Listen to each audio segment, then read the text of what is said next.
Hello friends, this is Kashif Mohib, your chemistry teacher. I teach class 11, 12 as well as NEET and JEE. So let's start with one topic, average molar mass. Average molar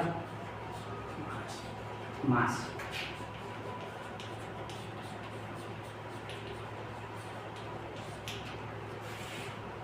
इस topic से हम लोग शुरुआत करेंगे आज की class को, तो ध्यान दीजिए बच्चों।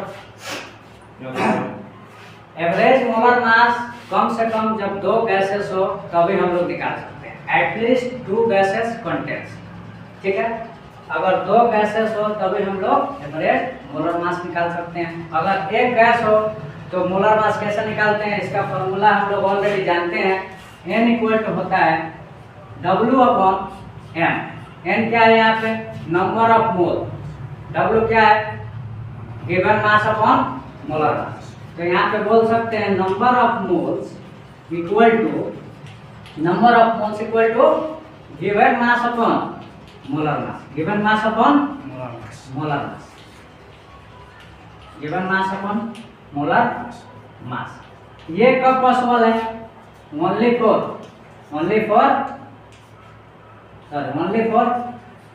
गैसेस।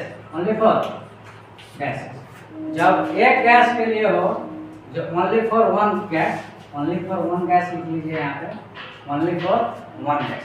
अगर 2 गैस हो तो क्या किया जाए, मान लीजिए कि 2 गैस का सिस्टम है आपके पास, तो उसका क्या निकाल सकते हैं हम लोग, एवरेज मोलर मास निकाल सकते हैं।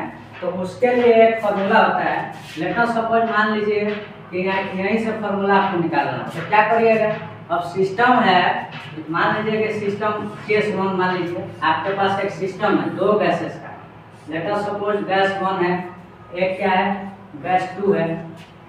अगर गैस 1 का मास आपको गिवन है, मान लीजिए W1 ग्राम क्या है, लेट अस सपोज मान लो आप कि W1 ग्राम गैस 1 का गिवन है और दूसरे का गिवन है W2 ग्राम, और आपसे पूछ दिया जाए कि एवरेज मोलर मास बताइए, तो क्या होगा, एवरेज मोलर मास यहाँ पे हो जाएगा। देखिए यहाँ से हम लोग N1 भी निकाल सकते हैं। गैस 1 गिवन है तो इसका M1 आपको पता है, गैस 2 गिवन है तो इसका M2 आपको क्या है, पता है। तो यहाँ पे हम लोग N1 निकाल सकते हैं। N1 मतलब नंबर ऑफ मोल, पहला गैस का क्या हो जाएगा, W1/M1। इसी हिसाब से M2 क्या हो जाएगा, W2/M2। दोनों पता है। अब देखो, ये तो एक गैस के लिए है। अगर 2 गैस के लिए नंबर ऑफ मोल पूछ दिया जाए तो क्या हो जाएगा, number of mole N equal to, चलिए यहाँ से हम लोग ये बोल सकते हैं M इक्वल टू क्या हो जाएगा, W/M। M इक्वल टू क्या आ जाएगा, W/M। कैसे, इसको इधर लेके जाना है, ये क्या आ जाएगा, नीचे आ जाएगा, ठीक है।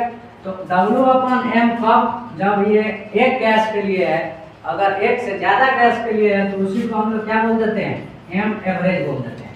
अब यहाँ पे हो जाएगा 2 या 2 से ज्यादा गैसेस के लिए, तो यहाँ पे हो जाएगा टोटल मास, क्या हो जाएगा बोलो, total mass upon total moles. Total mass upon total moles, ये क्या हो गया, M एवरेज। ये किसके लिए, जब 2 या 2 से ज्यादा गैसेस गिवन है, एक सिस्टम है, उसके लिए हो जाएगा। तो मान लीजिए कि एक सिस्टम ऑलरेडी आपको दिए हुए हैं, गैस 1 गैस 2, जिसका वेट आपको गिवन है W1 W2। तो इस हिसाब से यहाँ पे हम लोग फॉर्मूला निकाल लेंगे। M एवरेज इक्वल टू हो जाएगा, बताइए क्या होगा, total mass upon total moles. तो मास कितना दिया है, एक गैस का W1 है, दूसरा गैस का कितना है, W2 है। तो W1 प्लस W2 अपन क्या आ जाएगा, टोटल मोल्स। टोटल मोल्स क्या आ जाएगा बोलो जरा, W1/M1 प्लस W2/M2। तो ये हो जाएगा W1/M1 प्लस क्या आ जाएगा, W2/M2। ये आपका फॉर्मूला निकल गया। कब, जब 2 गैसेस का आपको मास गिवन है तब। क्लियर।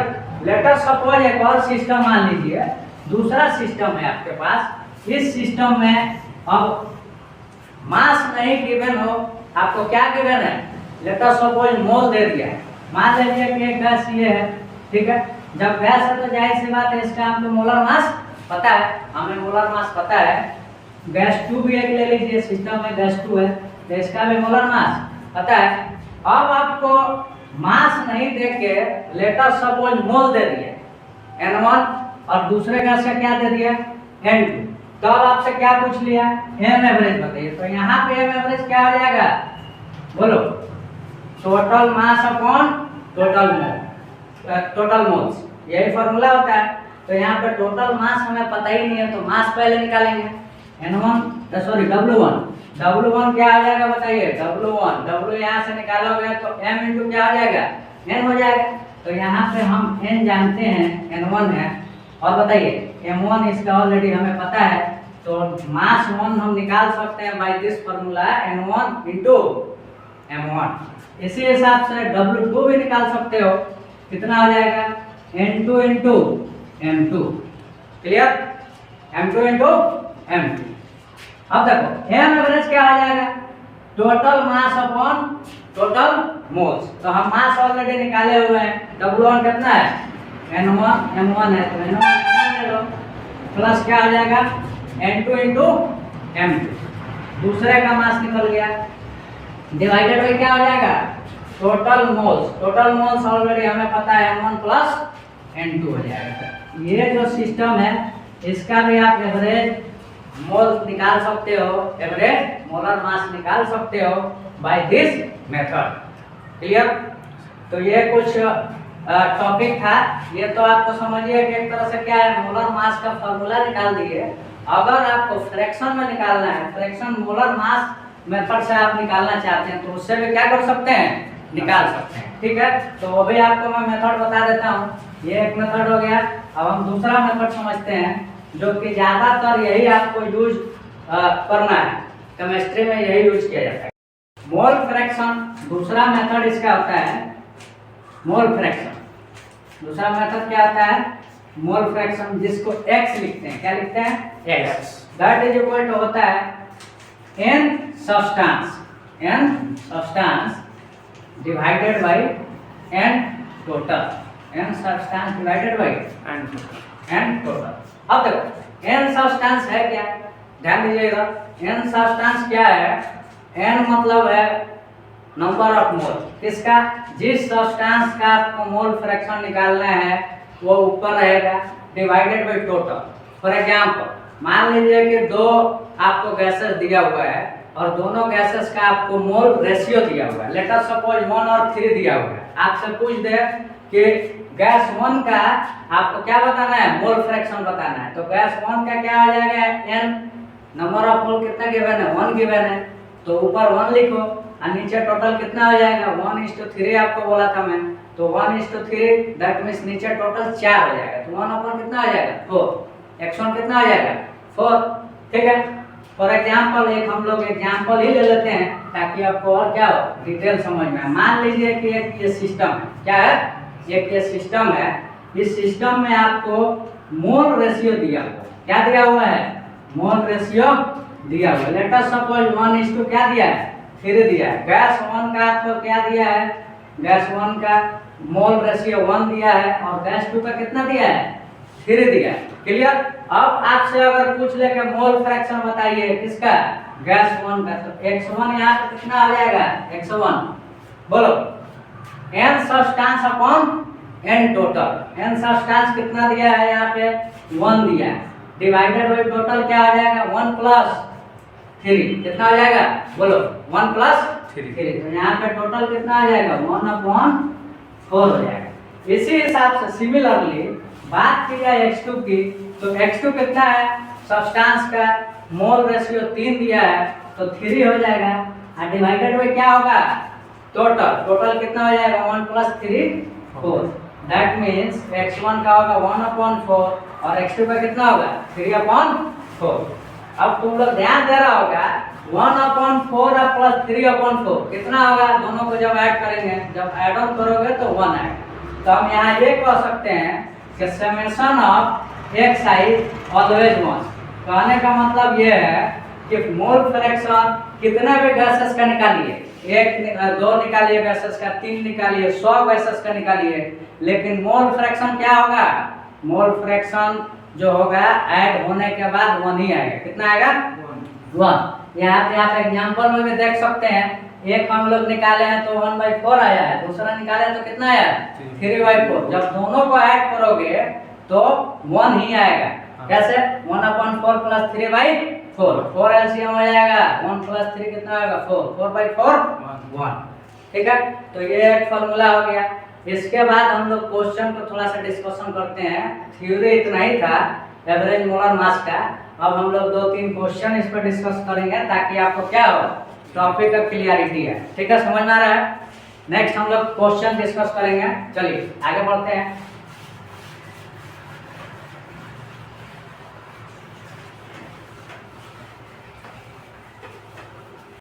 अब हम लोग कुछ क्वेश्चन देखेंगे जो भी अभी पढ़ाई किए हैं। एम एवरेज पर कुछ क्वेश्चन देखेंगे, एवरेज मोलर मास पर क्वेश्चन देखेंगे। जैसे कि मान लीजिए ये क्वेश्चन है, air containing 80% of nitrogen by mass and remaining O2, 80% क्या है? N2 है, और बाकी क्या है? ऑक्सीजन। तो इसमें देखिए x N2 कितना हो जाएगा? 0.8। रिमेनिंग क्या है? O2 है, तो O2 कितना हो जाएगा? x O2 हो जाएगा आपको 0.2। कितना हो जाएगा? 0.2। हम लोग इस क्वेश्चन से फॉर्मूला सीखेंगे जो कि आपको याद रखना है। सबसे पहला formula percentage by volume, percentage by volume equal to क्या होता है? Percentage by volume equal to होता है परसेंटेज बाय मोल्स। क्या होता है? Percentage by moles, that is equal to mole fraction. क्या होता है? Mole fraction. इसको आपको याद रखना है। तो यहाँ पे परसेंटेज बाय वॉल्यूम नहीं दिया है, परसेंटेज बाय क्या दिया है? मोल्स दिया है, तो क्या हो जाएगा? That is equal to mole fraction हो जाएगा। एक ये फार्मूला हो गया। एक और फार्मूला आपको बता देते हैं, M average that is equal to summation of M average that is equal to summation of xi into mi। xi mi क्या है? मान लीजिए कि एवरेज जो हम लोग मोलर मास निकालते हैं, this is not for one gas, this is applicable for more than 2 gases. मान लीजिए कि 2 गैस है, 3 गैस है, 4 गैस है, 5 गैस है, 100 गैस है, तो ये फॉर्मूला से आप लोग क्या कर सकते हैं? एवरेज मोलर मास निकाल सकते हैं। x1 क्या है? मोल फ्रैक्शन है, m1 क्या है? मोलर मास है। ठीक है, तो इस फॉर्मूले से हम लोग चीजों को समझेंगे। जैसे कि ये क्वेश्चन आपको सॉल्व करना है, by this formula you can get the answer. जैसे कि देखिए कैसे, x1 है आपको क्या दिया है? 0.8 दिया है। इसका हम लोग m1 भी निकाल सकते हैं। m1 कितना आ जाएगा? m into अगर निकालना चाहिएगा तो 2 into कितना आ जाता है? 14, 2 into 14। नाइट्रोजन का एटॉमिक मास कितना होता है? 14। नाइट्रोजन कितना है? 2 है, तो 2 into 14 कितना आ जाएगा? 28 हो जाएगा। कितना हो जाएगा? 28। तो यहाँ पे x1 हम लोग को ऑलरेडी पता है कितना है? 0.8। कितना है? 0.8। और मोलर मास कितना आ जाएगा इनटू का? 28। कितना आ जाएगा? 28 प्लस बताइए x2 कितना है? 0.2। x2 कितना है? 0.2। और m2 कितना आ जाएगा बोलिए? ऐड करना है, समेशन मतलब होता है इसको गुना करके इसको कर देना है, मतलब यहाँ पे x1 m1 प्लस क्या आ जाएगा? x2 m2। ऐसे ही ऐड करना है। ये तो 2 गैसेस के लिए है। अगर मान लीजिए 3 गैसेस के लिए होता तो क्या करते? x1 m1 plus x2 m2 plus x3 m3। ऐसे ही मान लीजिए n नंबर ऑफ गैसेस रहता तो यहाँ पे हो जाता आपका dot dot dot dot xn mn। बात समझ में आ गई? यही चीजें यहाँ पे आपको करनी है। 0.2 इंटू क्या आ जाएगा? मोलर मास किसका चाहिए अब हम लोग को? ऑक्सीजन का चाहिए। तो ऑक्सीजन का कितना होगा बोलो बच्चों? 2 इंटू 60 कितना हो जाएगा? 32 हो जाएगा। कितना हो जाएगा? 32। अब आपको कुछ नहीं करना है, सिंपली क्या कर लेना है? कैलकुलेशन कर लेना है। तो कैलकुलेशन जो कि आप खुद से भी कर सकते हैं, कैलकुलेशन में कोई बड़ी बात नहीं है। आप इसको जब मल्टीप्लाई करिएगा तो 28.8 आ जाएगा। कितना आ जाएगा? 28.8 आ जाएगा। ठीक है, आपको कैलकुलेशन में सिखाया जाएगा, अगर आपको नहीं आएगा तो इसका आंसर कितना हो गया 28.8। ये आपका हो गया आंसर। तो इस क्वेश्चन के थ्रू हम लोग दो चीजें सीखे हैं जो कि आपको याद रखना है। एक तो percentage by volume that is equal to होता है percentage by moles that is equal to mole fraction. Clear. अगर बात की जाए एम एवरेज की, अगर आपको मोल फ्रैक्शन पता है तो आप मोल फ्रैक्शन के थ्रू आप लोग एम एवरेज भी निकाल सकते हैं, summation of xi into mi। इसके द्वारा भी आप क्वेश्चन को सॉल्व कर सकते हैं। चलिए एक और क्वेश्चन साधारण ले लेते हैं जो कि महज 2 मिनट में आपका सॉल्व हो जाएगा क्वेश्चन, ताकि आप लोगों को क्लियरिटी और आए सब्जेक्ट की और इस टॉपिक। ठीक है, तो एक और इस क्वेश्चन का भी इरेज कर रहे हैं। ठीक है, इसके बाद एक और क्वेश्चन आप क्या करिएगा समझ लीजिएगा, तो आसानी से क्या कर सकते हैं क्वेश्चन को, इससे रिलेटेड जो भी क्वेश्चन आएंगे उसको सॉल्व किया जा सकता है, आप लोग द्वारा इसको सॉल्व किया जा सकता है, इजीली सॉल्व कर सकते हैं। ठीक है, और हम लोग क्वेश्चन समझते हैं। मान लीजिए आपको दो गैसेस का सिस्टम दिया हुआ है, एक गैस है CH4 और दूसरा गैस है SO2। Mole ratio let us suppose दिया हुआ है 2:3 दिया हुआ है। ठीक है, आपको एम एवरेज निकालना है। एम एवरेज क्या है, मोलर मास एवरेज निकालना है। 2 या 2 से ज्यादा गैसेस जब रहते हैं तो मोलर मास एवरेज निकाला जाता है, एवरेज ऑफ मोलर मास निकाला जाता है। ठीक है, इसका फॉर्मूला आपको ऑलरेडी मैं बता चुका हूं, M average that is equal to summation of xi into क्या होता है mi, xi इनटू mi। अब यहाँ पे देखिए, अगर बात की जाए x1 की, ये क्या हो जाएगा आपका x1 into m1 plus x2 into m2। Formula क्या हो जाएगा x1 into m1 plus x2 into m2। आना कुछ तो बोलो, x1 into m1 plus x2 into m2। अब देखो x1 की बात की जाए, यहाँ पे x1 कितना आ जाएगा, x1 कितना आ जाएगा, फॉर्मूला ऑलरेडी बताएं मोल फ्रैक्शन का, mole of substance divided by total mole. तो मोल यहाँ पे कितना है, पहले गैस का हम लोग बात कर रहे हैं तो 2 है, और डिवाइडेड बाय टोटल कितना आ जाएगा 2 प्लस 3, 2 बाई कितना हो जाएगा 5। अगर H2 की बात की जाए तो mole of substance divided by total mole, substance का मोल कितना है 3 डिवाइडेड बाय टोटल कितना हो जाएगा 5। तो x1 हो गया 2/5 और x2 कितना हो गया 3/5। जब समेशन करोगे समेशन xi तो हमेशा 1 आता है, कितना आता है 1। यहाँ पे आप देख सकते हैं 2/5 प्लस 3/5 कितना हो जाएगा 1 हो जाएगा। क्लियर। तो यहाँ पे देखिए फॉर्मूला पुट कर दीजिए, 2/5 इंटू क्या हो जाएगा m1 क्या है, m1 क्या है CH4। तो CH4 का मोलर मास कितना हो जाता है, कार्बन का 12 हाइड्रोजन का 1 होता है, 4 इंटू 1 4 प्लस 12 कितना हो जाएगा 16, कितना हो जाएगा 16 प्लस x2 कितना है 3/5, m2 क्या हो जाएगा बोलिए, m2 क्या हो जाएगा, m2 आपका हो जाएगा सल्फर का कितना होता है 32, ऑक्सीजन का कितना होता है 16, 16 इंटू 2 32 प्लस 32 कितना हो जाएगा 64 हो जाएगा। तो आपका आंसर यहाँ निकल गया, एम एवरेज इक्वल टू क्या हो जाएगा बोलिए 5 एलसीएम ले लो 32 प्लस ये कितना हो गया 4 3 12 2 6 3 18 19। ठीक है, कैलकुलेशन आप खुद से कर लीजिएगा, कैलकुलेशन कोई बड़ी बात नहीं है, अगर यहाँ करना चाहते हैं तो कर सकते हैं।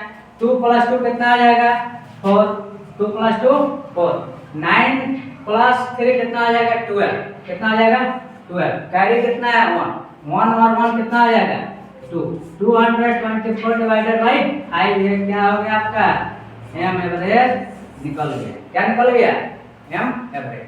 ठीक है, आज के लिए इतना ही, 2 क्वेश्चन में हम सॉल्व कर लिए और एम एवरेज के बारे में भी समझ लिए। आगे की क्लासेस जो है कल देखते हैं फ्रेंड्स। आज के लिए इतना ही, ठीक है, बाय बाय।